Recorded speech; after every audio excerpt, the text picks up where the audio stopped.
Kebodohan kita pertama apa saudara? Membohongi Tuhan.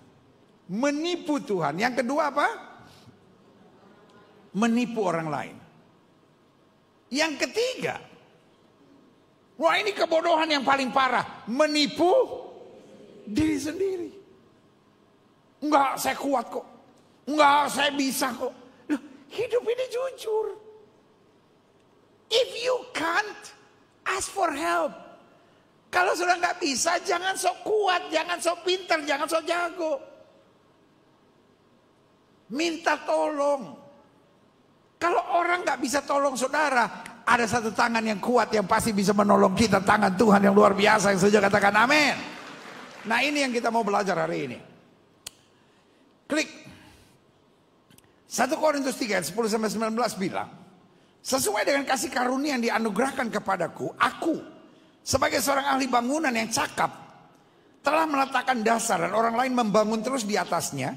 Tetapi tiap-tiap orang harus memperhatikan bagaimana ia harus membangun di atasnya. Tahukah saudara? Dari satu ayat sederhana ini kita bisa belajar Paulus menyadari 3 hal. Yang pertama, dia menyadari kelebihannya. Aku ahli bangunan dalam segala sesuatu. Tapi yang kedua, meskipun dia ahli bangunan, dia tahu limitnya, batasannya. Sama-sama bilang sama saya batasannya. Karena aku hanya mampu membangun di atas dasar.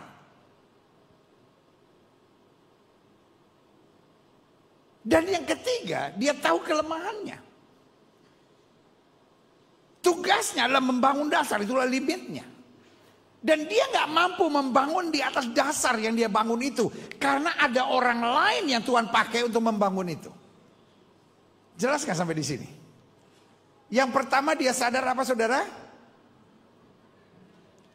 Terima kasih Yesus. Yang pertama dia sadar apa saudara? Sama-sama bilang sama saya kelebihannya. Kelebihannya apa? Ahli bangunan. Di sini bukan ahli bangunan sebagai insinyur, bukan. Dia ahli bangunan dalam membangun jemaat. Limitnya adalah membangun dasar. Kelemahannya adalah dia tidak bisa membangun di atas dasar sehingga orang lain yang membangun di atas dasar itu. Nah ini yang saya bilang. Kalau kita tidak menipu diri kita sendiri, kita tidak memaksakan apa yang kita tidak bisa. Tapi kalau kita tidak menipu diri kita, kita belajar menghargai orang lain. Kelemahan bukan alasan kita stres, kelemahan bukan alasan kita kecewa. Tapi kelemahan alasan untuk kita bergandengan tangan dan jadi berkat buat banyak orang. Berikan tepuk tangan yang meriah Tuhan.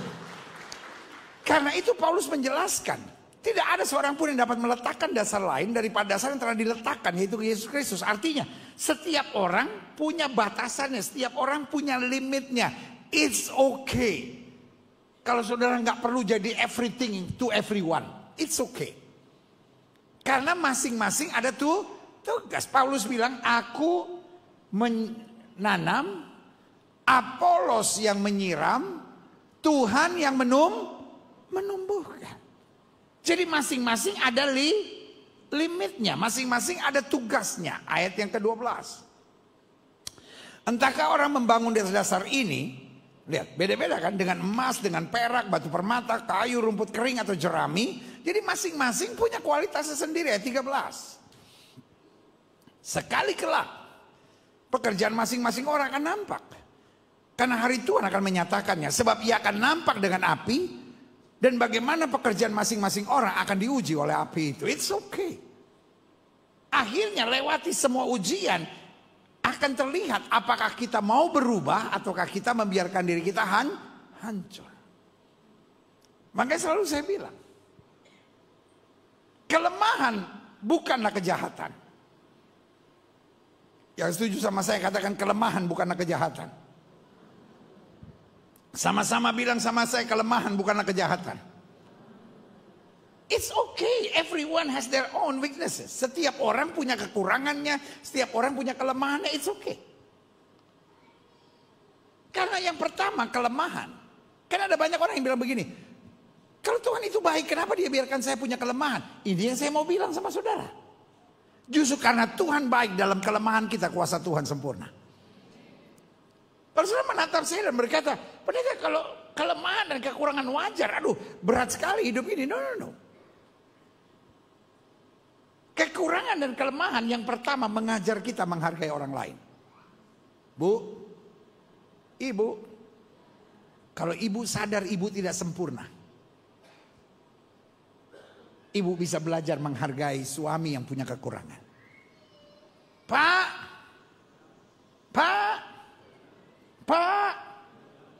kalau bapak sadar bapak punya kekurangan, bapak bisa menerima istri bapak dengan segala kekurangannya. Karena yang pertama, kekurangan mengajar kita menghargai orang lain. Yang kedua, kekurangan dan kelemahan mengajar kita untuk bergantung pada Tuhan. Aku boleh terbatas, tapi aku punya Tuhan yang dahsyat dan luar biasa. Berikan tepuk tangan yang meriah buat Tuhan. Kenapa kita berdoa? Karena kita sadar kita terbatas. Kenapa kita ke gereja? Kenapa kita dalam segala perkara minta tolong Tuhan? Karena kita sadar kita terbatas. Kenapa orang stres? Karena dia pikir sendiri, saya selesaikan. Kalau kita mengandalkan Tuhan, kita bilang, biar bukan kehendakku yang jadi, tapi melainkan kehendak Tuhan yang terjadi. Sama-sama bilang hidup jadi asik. Dan yang ketiga, kenapa Tuhan izinkan kekurangan? Yang pertama supaya kita menghargai orang. Yang kedua supaya kita bergantung sama Tuhan. Yang ketiga supaya memotivasi kita untuk terus berjuang. Adik-adik muda. Halo?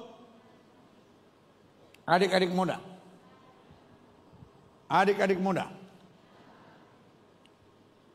Kalau nama saudara belum masuk majalah yang namanya Forbes, besok pagi tetap bangun pagi.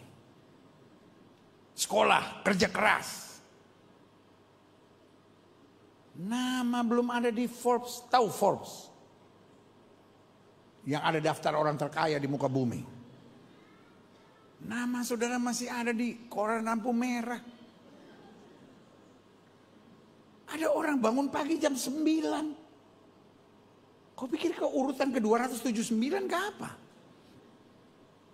Justru karena kita sadar kita lemah, kita berjuang.